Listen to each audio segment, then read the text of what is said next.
Welcome everybody to the second panel, and I have to thank, as chair of this panel, Net at Work, which is organizing an amazing event, many panels, but also that is organizing all the side activities and the work that goes behind the scenes in a very efficient way.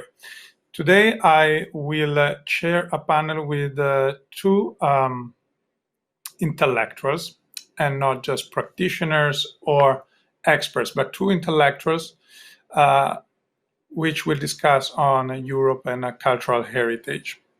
The first speaker is François Bellamy, who is, of course, involved in politics. He has many titles attached to himself in the program, but is well known for his recent books and works on education, and the latest one on homeness, on home and the environment in which human beings are. So I'd like to introduce first talking about cultural heritage, the role in the broader arena of ideas than the other affiliations, because that's the best title to be part of this panel. Also, the second speaker, Federico Reho, comes with a variety of expertise from the world of the practitioners. He has been involved around Brussels and the European machinery for a while, but he is also studying history, and he publishes several provocative papers for the Martens Center. And that's how I met him, by reading his papers and then eventually meeting in person. So today, in the next hour, we will reflect on Europe and the protection of its heritage. The title of the panel could also have a question mark. A Europe that protects its heritage can be a question. Is Europe protecting its heritage? There is a weight in the heritages of Europe. There is a heavy past on our nations and our history. And there is also a financial constraint on the way today we protect our heritage. I will engage on the two topics of the cultural dimension of our common European heritage and on the institutional activities aiming at protecting and promoting our heritage with Mr. Bellamy and with Mr. Reho. If I may, François and Federico, using the academic you that I'm used to use. I see both smiles, so I will go with that. And so I will start just with a first round of questions to both François and Federico. And then I will move into into other rounds. So quick rounds, please don't exceed too much in your answers, because my idea is to engage in, let's say, 3 questions to each of you, and then move to a round table with the audience who's following us online and on Facebook. So let me just open. I had to change device because, of course, the camera stopped working right before the meeting. I had to change device. So, Mr. Bellamy, if I may start from the title and of this panel, and asking just a simple question on why it is important to preserve a memory or memories. Once I was in America working there, and everybody wanted to get rid very quickly of the past, a sort of first paragraph in a paper, and then digging into problem-solving approaches. why, in your opinion, is it important to preserve memories or a historical memory? Thank you very much for your invitation. I'm very happy to be with you today. I'm sorry, I need to fix the sound. Sorry. Very happy to be able to have this conversation with you. Actually, it is important for each and any person, each and every human being, to have a memory, because in this memory finds is in fact the very basis of identity. You can't know who you are if you don't have the sense of continuity in time. And we all know that the fundament of conscience lies in memory, in the memories that we have of our own history. This is the same thing for individual people and for actually the collective existence of societies and countries and civilizations. We can't have any identity, any idea of who we are if we do not have any memory of the past. And there is no society that has no memory. The second reason is that we all learn with memory. And in fact, we improve ourselves by trying not to repeat the mistakes of the past. And it is a very basic evidence to say it. But if we don't have any memory of the past, then we are exposed to restart the same mistakes that we did collectively also in our history. But the third point would be more specific about Europe, and I'll end up with it. You talked about America, and America is describing itself as the new world, and indeed it is the new world, comparing with Europe. And Europe is the old continent, the old world. And in fact, it's true. Europe is defined by its specific connection to history and to heritage. George Steiner, a famous philosopher and a writer, wrote a beautiful text which is named A Certain Idea of Europe. And in this text, he tried to define the specific characters of Europe, among which are the fact that Europe is a space that can be crossed by feet, that Europe is a place where the discussion was in a way invented, art of discussion, art of conversation, the place where cafes are everywhere in the center of our cities. Europe is defined by some specific characteristics, and the final one was the connection to history. For Steiner, the very specific identity of Europe lies in our connection with history. There is no city in Europe where the names are not the names of former important people, dates of crucial importance in our history. And the past is everywhere. When you're walking in a street in Vienna, in Paris, in Rome, everywhere you can see signs that recall that some author, some writer, some philosopher was living here one day, that some important person of history did something specific there, and we just can't get rid of our history, and this is what defines us as the old world. We are defined by our connection to our past. And this makes Europe a specific place to think about heritage and heritage policies. And we have a lot of work to do on this, because today we are not yet arrived at a Europe that protects its heritage. But this should be a specific goal for European societies and for the European Union as a whole. Thank you, Federico. So I turn directly the question from François to you. What's the specific place of the protection of heritage in the EU framework? Yes, thank you very much, Luigi. Can you hear me correctly? Yes. Perfectly. Yes. Perfectly.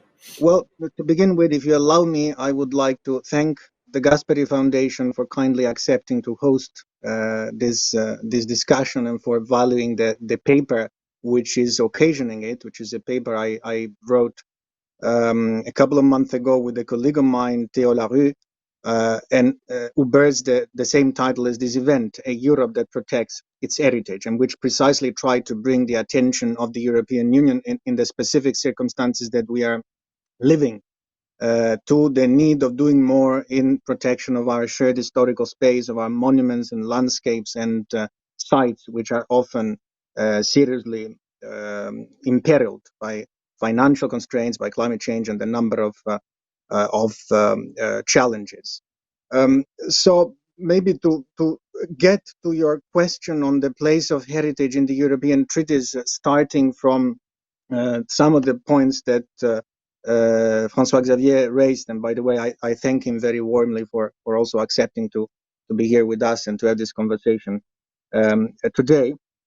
I am not, he's a philosopher, I am more of a historian and political scientist. So let me add maybe one historical reason and one sort of political science reason why I think the heritage is important for European integration in general, in addition to the more historical philosophical points that François-Xavier has made.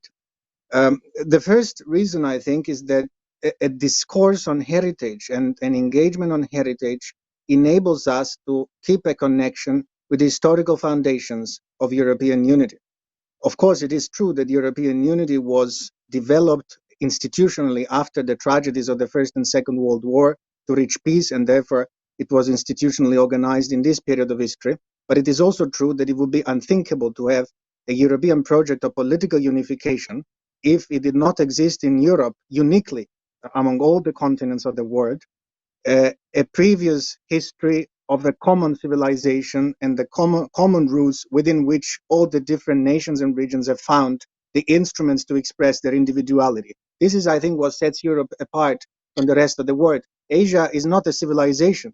It is a geographical concept made up of several civilizations, the Chinese civilization, the Japanese civilization, the Indian civilization. America is not a civilization. It is a geographical concept that is internally very divided. Europe, no. Europe is first and foremost a common civilizational unit throughout history. We know what are the roots of this unity: antiquity, Roman, Greco-Roman antiquity, Christianity, medieval Christianity, but also more recently the cosmopolitanism of the Enlightenment that taught us to look beyond the narrow boundaries of our national identities to find a higher, collective destiny. So this is the first reason why I think heritage is important, not to stop at the institutional sort of organization of European unity, but to understand what is the cultural background that made that institutional organization possible.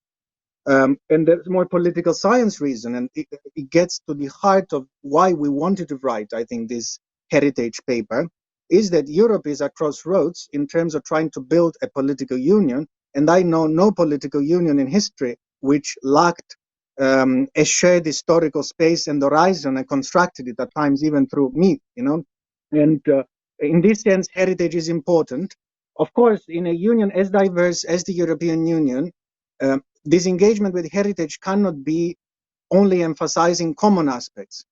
In a continent that is that expresses, its identity in a variety of sub-identities, national and regional, inevitably the supranational union has to incorporate that variety and protect that variety in its own institutions if it wants to promote a viable historical narrative and cultural narrative about the political union that has to come. So these are the two reasons that I would stress. And now coming directly to your question briefly, the treaties, I think the framers of the treaties were very well aware that this was necessary. Because if you read at the beginning, the early steps of European integration, the emphasis on culture and heritage was very limited.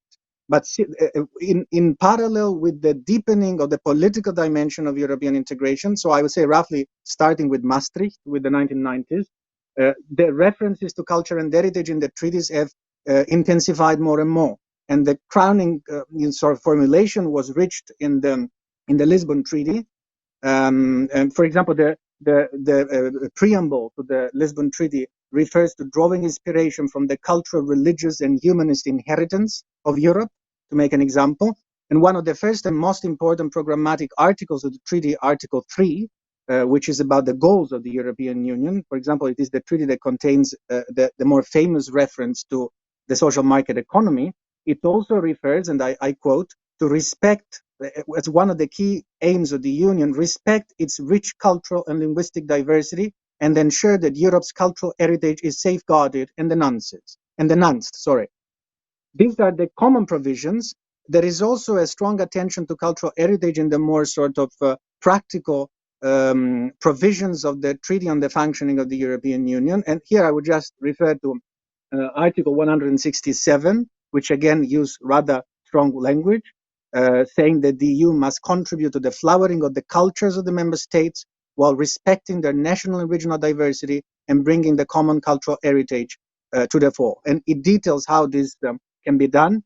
There is even, and I finish with that, there is even a so-called cultural mainstreaming clause, as it is called in the jargon of EU institutions, which basically mandates cultural considerations to be taken into account in the implementation and the framing of EU policies across the board. So in a way, the treaty mandates a cultural dimension aimed at protecting cultural diversities, cultural and linguistic diversity, to be incorporated in any EU policy, in any sphere whatsoever. So as we see, I think the framers of the treaties were very well aware that this is important, and current EU institutions have still some way to go, I think, towards living up to the full potential of the treaties in this regard. Thank you, Federico, for addressing both sides of my question and not just the second one. I will throw back the ball to François-Xavier, focusing on, let's put it this way, focusing on what the EU can do with this mission.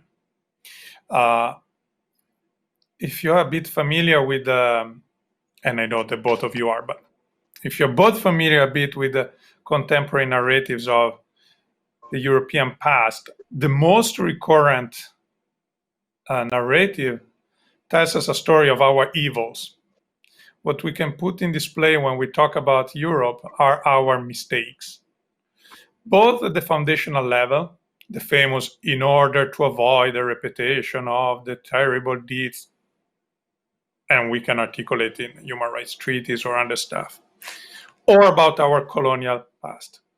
So I fear, and François-Xavier can push back this, that when we talk about cultural heritage in Europe, we can take the approach of a nice museum in which we can look at our goods, at our glorious past, as something that is good as long as Rossini and its opera, or the Louvre Museum, but that actually gets killed by what happened after that. Of course, Bach, and then the Nazis. Of course, Rossini, but then fascism. So there is an ultimate word stepping in. And maybe I'm wrong, but sometimes I smell that when we talk about cultural heritage in Europe, we are talking about museums and not about the good that we can read in our past. What do you think, François-Xavier?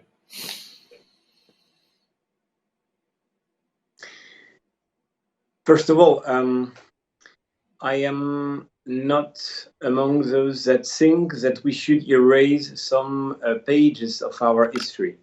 I do not think at all that to learn how to love our heritage, we have to erase the dark pages of the past, or to invent some kind of, let's say, in French, we say le roman national, a global positive narrative about history that would, in fact, be a clear fiction only designed to make people love our past. I think that it wouldn't be in the honor of Europe to try to renounce to the examination of what was wrong in our past. But at the same time, recognizing our mistakes of the past should not lead us to forget what was also accomplished and achieved by those who were before us.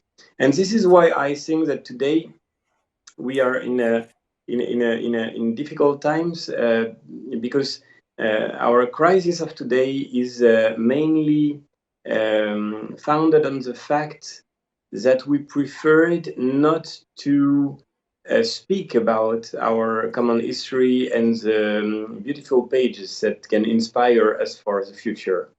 One decisive moment was for me the question of recognition of the roots of Europe. It was a very important debate around the Treaty for a European Constitution in 2005.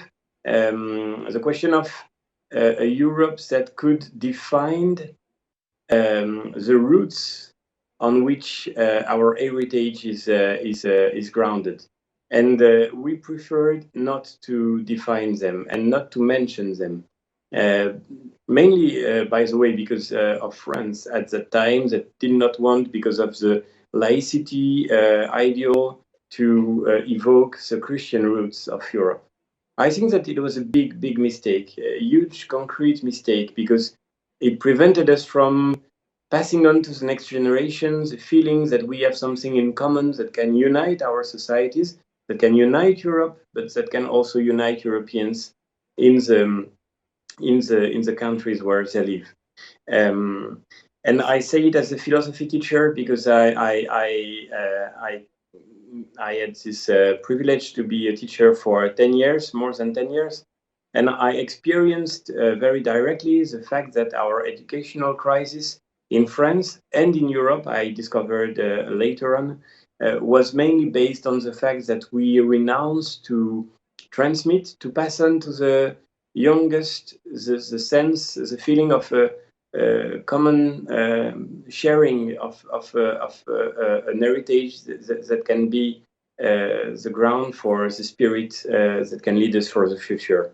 I wrote it in a book called Les Déshérités, and to my big surprise, this book was translated in other European countries, and it showed me that it was not only a French problem, it was also a European issue, and that Europe nowadays is a real, it is a real question for Europe, as you said, to try to understand its heritage and to transmit it to the future with its white and bright, and also with its darker pages all together. Now it must be also a European concrete policy, and we have a lot of work to do on this issue, as I said before. As Federico said, and I fully share his point on it, there is no political organization that can live without work on its heritage, and we have to improve our heritage policy in Europe. We saw some steps that were made in the recent years, in the recent past, like, for example, on the Europe Creative, a cultural program for the European Union, like the Year of European Heritage in 2018. But we can do much better, and I think especially in trying to lift some of the complexities that are weighing today on a concrete and efficient heritage policy in Europe. And secondly, and I think that this is the most important point, we should design a specific policy for heritage, because today most of the funding for European heritage protection comes from different programs that are designed for very different purpose. And we use these programs to fund the actions that we have to make for European heritage. But we should design, and this is also what I proposed during the European campaign in France, but for the European policies to come, we should design a specific policy for protecting European heritage. And I think that this is a challenge of this mandate, when we are seeing that our very European spirit is challenged by other political schemes. And Federico was speaking about Asia. We are now challenged by global powers that try to embody different values, different principles, and we have to define our identity, our principles, our values, and we have to found ourselves to base ourselves on our heritage to do so. And I think that it is of the most concrete importance that we design a global policy specifically for protecting European heritage. This would be a way to pass on our history to the next, our memory to the next generations, with the intention of keeping, as you said, both great pages and also difficult moments of our past, so that they can be a guide to the European future.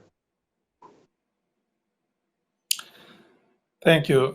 When you were talking, I was thinking that we pushed back in the last decade local domestic nationalisms to build institutions, and but after all, we need a higher nationalism if we want to face, not in the wrong sense, but we need still to rebuild an identity as Europeans, and in a certain way we have to build an alternative nationalism. It's not anymore Jean Monnet and the institutions, a cold assessment of things, of pragmatic agreements against all the passionate nations to sublime them at a superior level. We have to build an actual European nationalism if we want to say something together. Otherwise, boom, like Babel, little by little, the pragmatic agreements will disappear as they arrived. I agree. Federico, so is the EU doing enough in this direction? What do you think? Is it, as François-Xavier said, fragmented situation? Is there potential to do more? Do you see any ways out? Thank you to François-Xavier for his thoughts, which I share completely, and to you, Luigi. Maybe just one nuance. I understand what you are saying when you speak about European nationalism. I would maybe caution against the use of the term nationalism. I think what we need is a European patriotism, not a European nationalism, because nationalism, in my understanding, is centralized, first of all, and it's the opposite of what Europe should be, and it is exclusionary. But yes, certainly we need a European patriotism, which is founded on the recognition of the plurality of national and regional heritages of Europe within their common historical horizon. But more directly to your question, is the EU doing enough? Look, we are just coming, hopefully, I mean, by the end of the year, to the final sort of sprint on negotiations on the MFF, on the new multi-annual financial framework. And it is always easy for everyone to complain at this stage of the negotiation that not enough has been done, that not enough money has been devoted to this or that priority. So I don't want to join into that sport. I know that it is extremely complex, and that probably what we are getting is the best outcome that we could get given the existing constraints. So I wanted to say that as a sort of premise. But that said, I think that there are two aspects I think that the EU is overlooking, apart from the fact that I think the post-Lisbon centrality of culture and heritage in the treaties has not been fully understood and incorporated in EU policies, in EU policies in terms of prioritization. But there are two other things. The first is I think EU institutions are not fully understood the magnitude of the challenges that the sector is facing. And here with Theo in this paper, we try to detail particularly two of them, which are major. The first is funding cuts. Europe is coming from 10 years of extreme, and to some extent, unprecedented, at least for one or two generations, economic crisis. We know all of them. I don't need to list them. COVID-19 was only the most recent of them. The heritage sector has been particularly affected for one simple reason, that governments are short of money, they are short of funding, and as a tendency, they have to cut their budgets. What they cut is, understandably and rightly, they don't cut, of course, basic rights. They don't cut social security. They don't cut education. What they cut is culture and heritage. So these are the first budgets to go. And we have seen significant slashing of heritage budgets throughout the Union. So there is a shortfall there, that the European Union could and perhaps should try to fill. I also should add in this regard that some of the most affected countries are those with the richest, shall I say, or the quantitatively highest amount of heritage. Those of the Mediterranean basin: Greece, Italy, Spain, even France, is not doing great when it comes to protection of the heritage. But here, François-Xavier knows much more than me. So that's the first challenge, which I think has not been fully factored into EU policies. The second challenge is climate change. There is a lot of talk these days about climate change, rightly so, but there is not the full awareness that climate change is also a major challenge to Europe's heritage. There is calculations have been made that, for example, something like 75%, so 2/3 of the UNESCO World Heritage sites in the Mediterranean basin, are at risk of flooding. 86% of them are at risk of erosion. I and you, Luigi, are Italian, so we know the challenges that Venice, for example, is facing. Sinking in the Adriatic Sea 10 centimeters over the last century, and at increasing speed. But the challenges are not limited to the Mediterranean basin only. Take all the artistic cities of the Netherlands, that risk being flooded increasingly. Rotterdam, Amsterdam, Utrecht, The Hague itself. So we have a challenge there that the EU, I think, has to understand and handle better. And then maybe the second thing that I would say is the order of magnitude. Take, for example, the two programs that are most important for culture and heritage are on culture broadly, I would say, Erasmus Plus and Creative Europe. François-Xavier was mentioning Creative Europe. Erasmus Plus, we know what an amazing program it has been over the last decades. It has had almost 14 billion euros under the current MFF. It is projected to almost double this amount, over 90% increase, like in 23, 24 billion in the next MFF. Creative Europe, which is which has a small heritage component, not the entire program is dedicated to heritage, only a small part of it, at 1.46 billion in the current MFF, and is projected to have a little bit more, I think 1.6, if I'm not mistaken. I haven't looked at the latest data, sorry, but so relatively minor increase. And even within it, most of it is devoted to the competitiveness of the cultural sector, not to heritage. So you can see that even the small things that the EU is doing, the European Heritage Days, the European Year of Cultural Heritage, the European Heritage Labels, are relatively minor commitments, also from a financial point of view. Just to conclude, maybe, what can be done? I mean, François-Xavier was mentioning the need for a specific strategy, a specific policy for heritage protection. And I entirely agree. And again, we make some proposals in the paper about what should be done. I think very briefly, there are two things.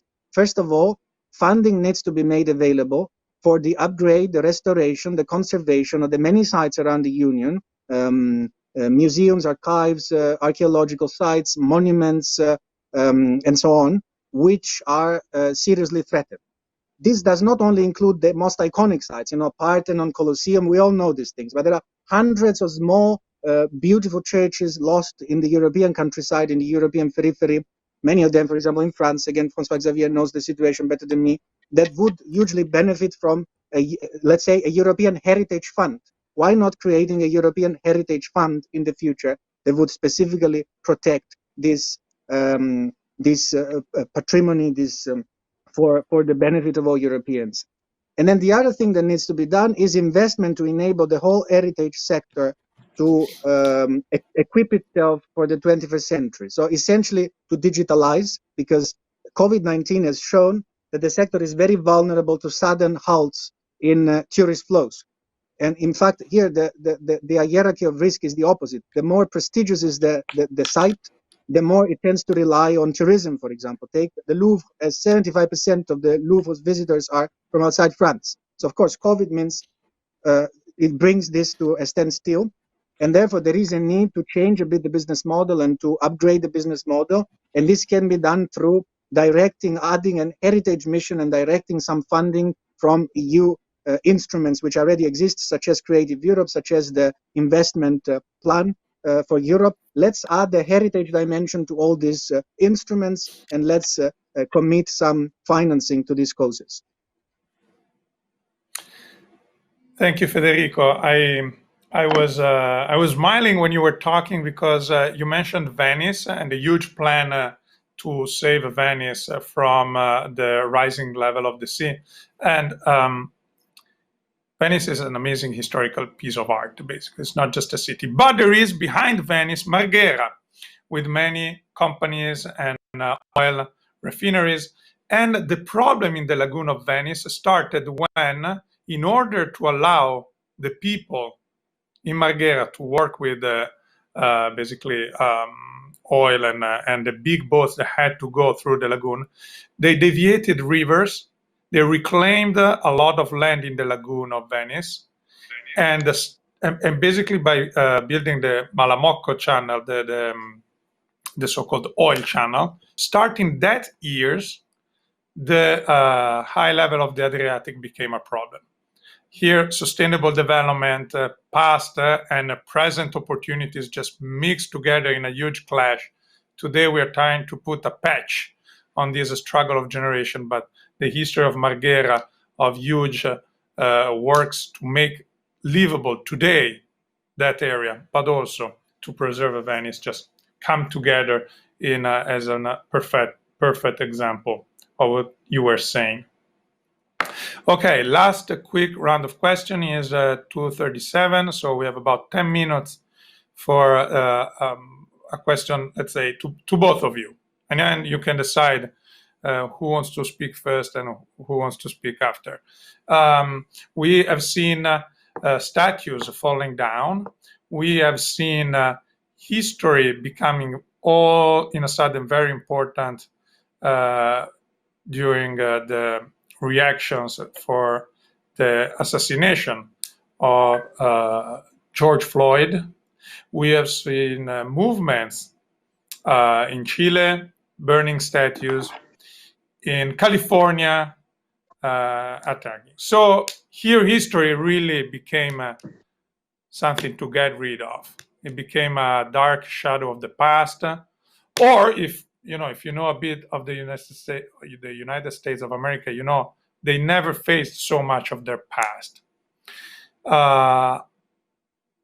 Is it possible to reopen these wounds of the past? How would you talk about these impressive wounds of the past in an open way, in a way that is not just saying sorry, and that's part of the history, but a sort of beginning of a relationship in which to look at our bad sides, besides looking at our good sides and building patriotism, as Federico correctly told me. But look at to start a dialogue on the unsettled, probably, wounds of our past can be done, and can be done in a good way, with some results, in a dialogue that is not just contestation, aversion, push back from any possible dialogue, but that is fruitful. Who wants to pick first? You have the floor, both of you.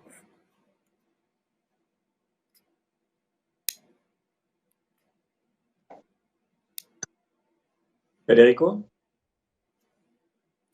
Well, okay, I can go first. The question is complex, Luigi, and it goes back a bit to the point that to your previous question to François-Xavier.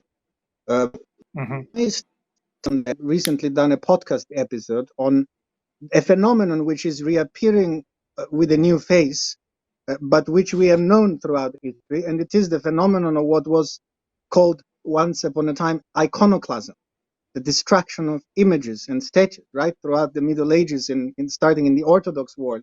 There have been waves of iconoclasm, and this reached particularly a climax in 20th century totalitarian movements, particularly of the Marxist variety, but not only of the Marxist variety. So my conclusion in that podcast is that cultural destruction is never for good overall. As François-Xavier said, we have some very positive example of coping with the past in creative ways that does not require removing the statues, or even destroying the statues. Perhaps let me quote some of them. One strategy is cultural appropriation. You can appropriate, monuments built, and that when they were built, they represented a symbol of oppression for a new use. And in this podcast, I was referring, for example, to the Farnesina Palace that Luigi, you certainly know. The Farnesina Palace in Rome is the building where the current Ministry of Foreign Affairs is. It built in the 1930s as supporters of the fascist party of Italy. So look at it, and you know a little bit of architecture, you will recognize that it is a very fascist building, architecturally speaking. No one remembers that it was once the headquarters of the fascist party. Everyone thinks Farnesina is synonym in Italian with the Ministry of Foreign Affairs. So that's a positive example of cultural appropriation as a strategy, as a way of coping with the monumental past that can be disturbing to us. It is constructive and is not disruptive in the way that we have seen in these movements like Black Lives Matters and so on. Another way to cope with the past in this sense is to memorialize it, to turn it into a place, not void, but to turn it into a place of reflection and engagement. The Germans have been very good at it. For example, the Holocaust Memorial in the center of Berlin is a good example of that. Or, I mean, even more powerful example that I could make, Auschwitz. It has become one of the most important cultural sites of our history, of the 20th century, of our memory, precisely for the horror that it represents. We didn't demolish it. We turned it into a place of reflection and critical engagement with the crimes of European past. And maybe one last point that I would make is of a more general, again, as a historian who is constantly engaged, as you said, history is a dialogue.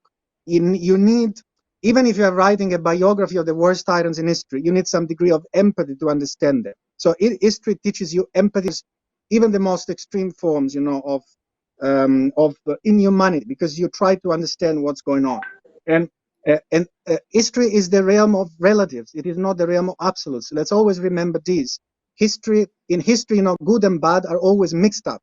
So it is never good for a generation in the present to take the point of view which Christians would assign to God, that of knowing what is the absolute truth and what is absolutely good and absolutely evil, and passing condemnations on the past. History, including our own way of coping with it in the present, is always a mixture of good and evil. We live in this state of shadows, and we need to accept it in our way of dealing with history. And this teaches us humility. So we need to engage critically with our past. We need to censor what we, based on our values of the present, we consider inadequate.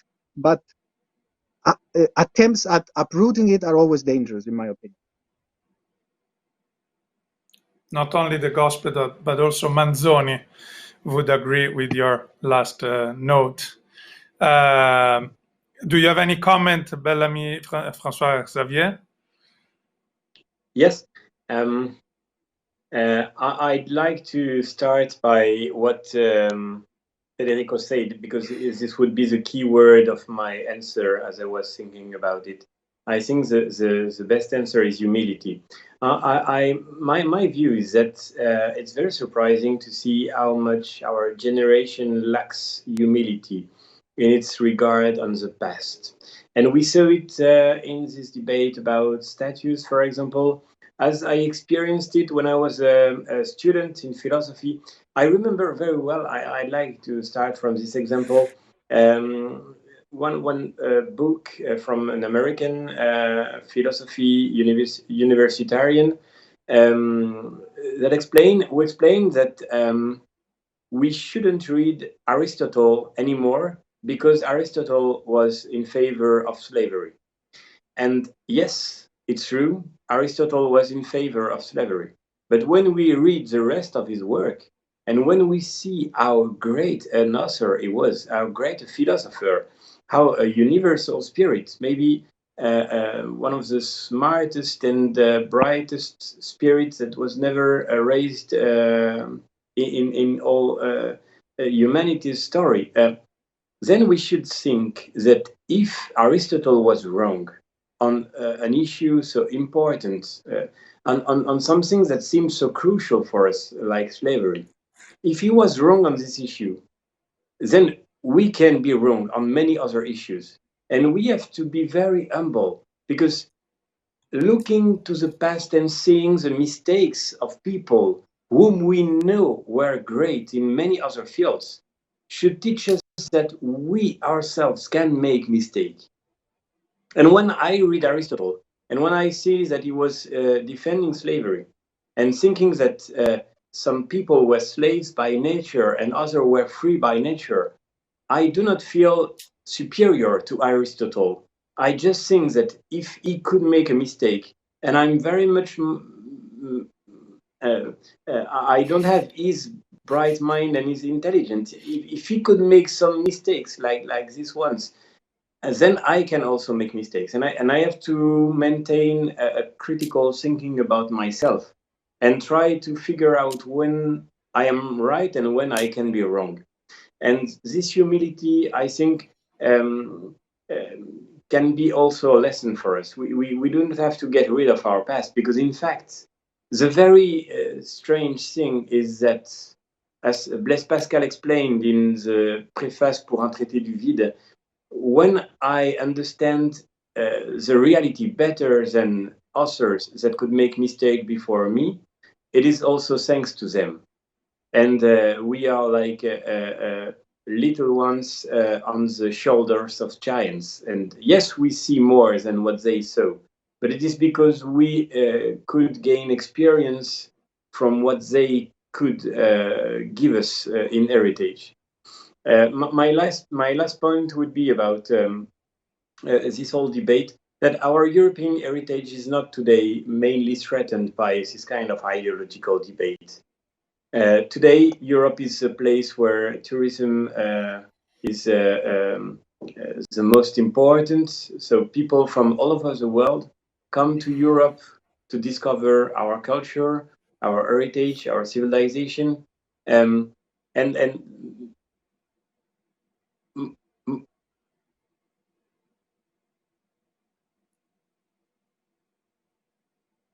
I hope you can hear me correctly. Sorry.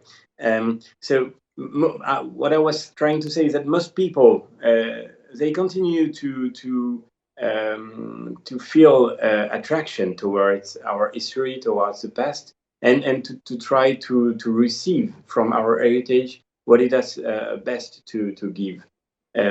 What threatens today our heritage is mainly what was evoked before: lack of investment in heritage protection, lack of strategies in global policies for heritage, massive tourism that, when is badly oriented, can put heritage in danger, as Venice, when you were talking about it, and maybe also economic difficulties for all people that are today in charge of transmitting the heritage and protecting it. We didn't mention the COVID crisis, but it is a very, very difficult crisis for heritage in Europe. 80% of tourism has been erased by this crisis, and it is a very important resource for European heritage protection. So this also creates a sense of urgency. We have to fight on the ideological ground against all those that want to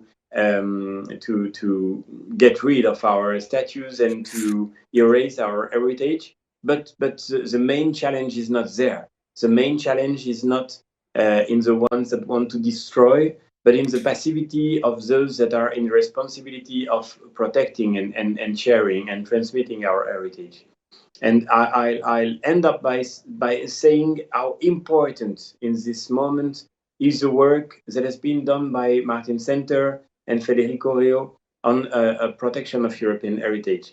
I think that this report is very, very important because it leads the way. It creates some important ideas on which we have to work now, and it's I think of the crucial importance that we can continue to work on it, as you offered to us with Fondazione De Gasperi the occasion to share together.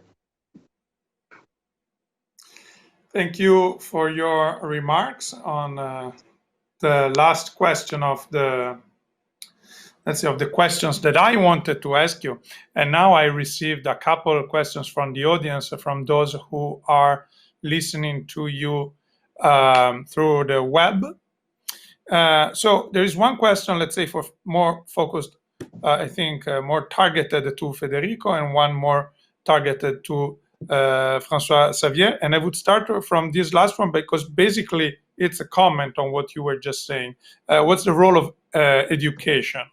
So is Théo Larue, the already mentioned, if I'm not wrong, Théo Larue, that says, asks that in practical terms, what can be done to bridge the disconnect between young people and the beauty and importance of their heritage? In commenting the phenomenon of the iconoclasm that Federico mentioned, what can be done on practical terms to bridge this disconnection? Few minutes, because then there is a second question for Federico, and we stay within the 60 minutes, okay, like good people. First of all, I think that the main key lies in education. Education, education, education. In fact, it's a very strange thing, but a common experience that if we do not have the necessary knowledge to see what we have under our eyes, we can have it in front of us and not see anything. It is true for nature, and when I see natural objects, natural beings, I can't understand everything that I see if I do not have the knowledge for it. But it is also true for a culture. And I can be in front of a castle, in front of a cathedral, in front of a sculpture, in front of a painting, and just not see what I have under my eyes. The more I know, the more I see. And this is the reason why there will be no understanding of European heritage without European education, without getting out of the European education crisis that we are experiencing today. If you know nothing about the past, about culture, about European civilization, then you just can't understand the beauty of European heritage. And I don't think that the young people have no eyes to see what we see, but maybe they lack sometimes the knowledge that we didn't transmit to them, that we couldn't pass on to them, and they lack the basic knowledge that would open their eyes to the beauty of our heritage. I think that this is the main challenge. And then we can also find many solutions, concrete programs, proposals. Federico talked about Erasmus. I think that this is a very important lever to try to offer young European citizens the possibility to discover European heritage all over our continent. And we should work on this cultural dimension of Erasmus. We should, in a way, try to add an heritage aspect to important European policies, especially when it comes about economics, because this is also an economic issue. For example, we know that culture is in Europe near 9 million jobs today. And this also is a field in which we should invest to prepare future workers in the field of heritage.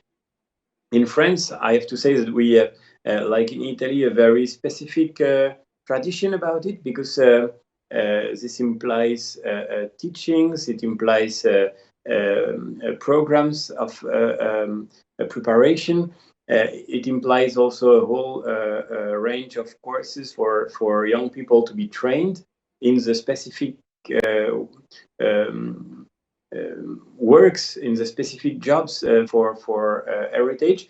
And I think that this is a real potential for our future in very ancient and traditional expertise, but also in very new and innovative fields. When it comes, for example, about heritage and digital, we have a lot to do to prepare the young people to the professional aspects of this global European challenge that will be our heritage protection.